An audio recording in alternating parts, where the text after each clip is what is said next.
Every night for 3 decades, millions of Americans had the same bedtime ritual.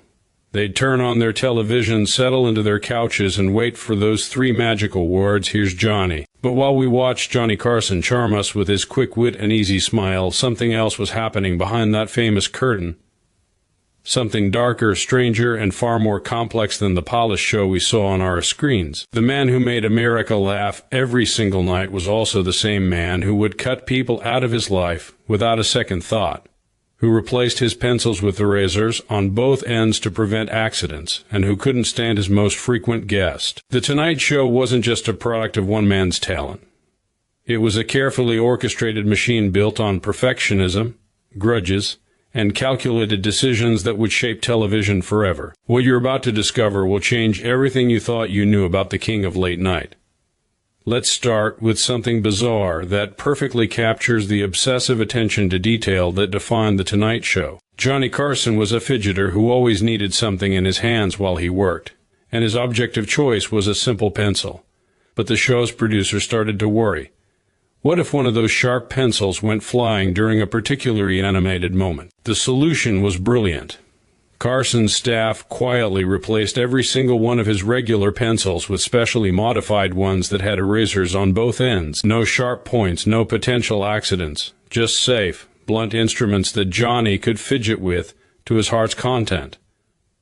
These pencils were completely useless for actually writing anything, but Johnny was more of a talker than a writer anyway. This tiny detail reveals something crucial about how The Tonight Show operated. Nothing was left to chance.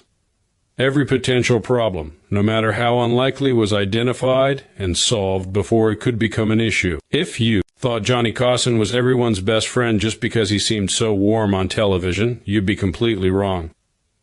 Behind that affable persona was a man who could hold a grudge like nobody's business. Joan Rivers was huge on The Tonight Show, appearing dozens of times and even guest hosting when Johnny took time off.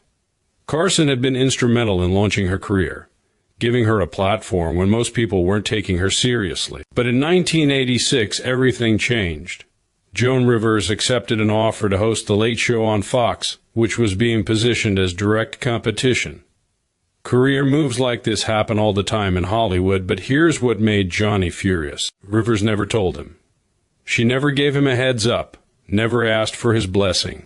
He found out the same way everyone else did, and for a man who valued loyalty above everything, this was the ultimate betrayal.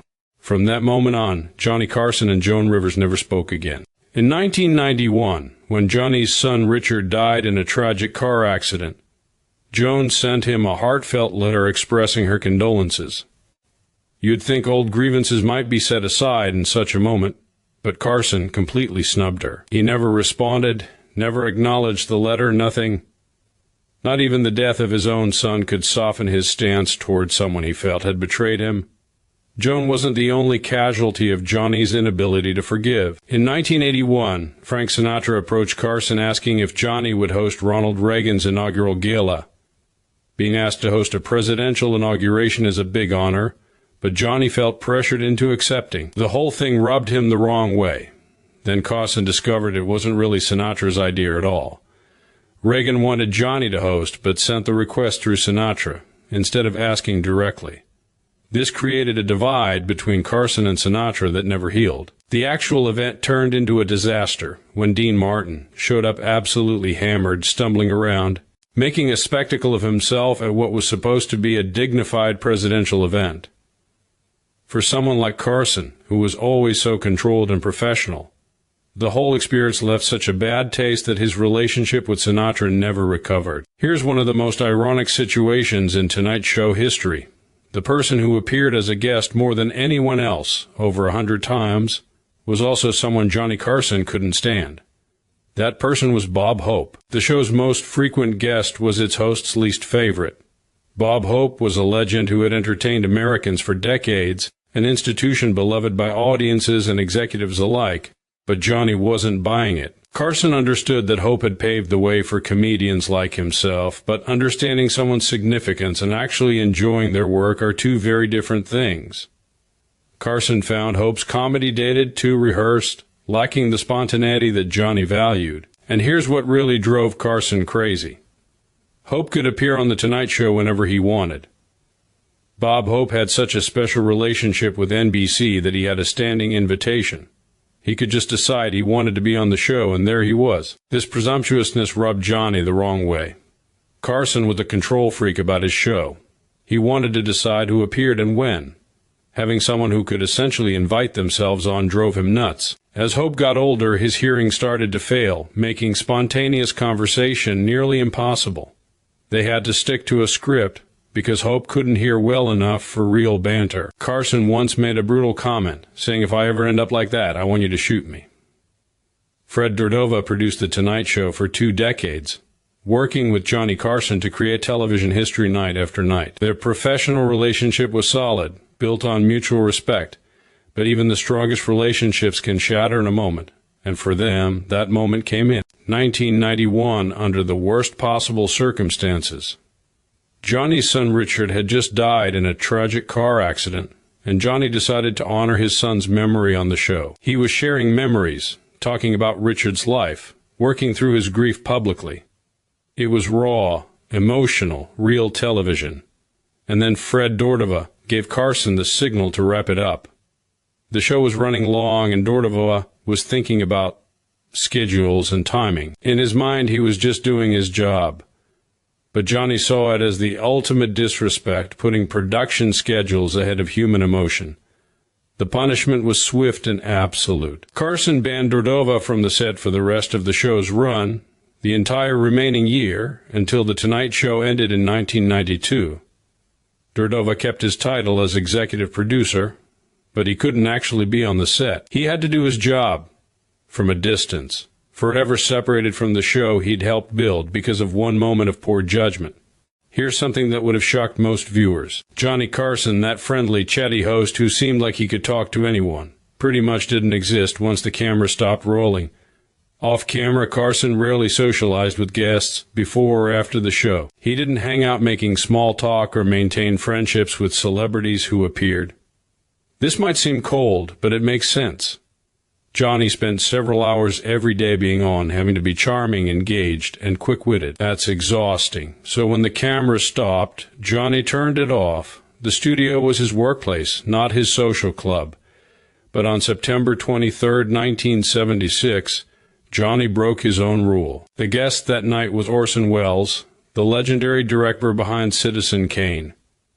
Johnny was a massive fan, and for once, he went out of his way to meet Welles before the taping. After years of maintaining distance from every guest, suddenly here he was seeking out a pre-show meeting like some starstruck fan. In the early days of The Tonight Show, Johnny regularly hosted powerful politicians. Robert Kennedy sat on that couch. Hubert Humphrey shared stories. Even Richard Nixon appeared, but by the 1970s, Carson made a deliberate decision to move away from political guests and focus on entertainment. This was a calculated choice. Johnny realized that taking political positions could alienate huge chunks of his audience. If he came across as supporting one side, he would lose viewers. So Carson became masterful at staying politically neutral, making jokes about politicians from both sides. This diplomatic approach kept his massive audience intact. With this shift toward entertainment guests, The Tonight Show became the launching pad for countless careers. If you appeared on Carson's show and he liked you, your career could explode overnight.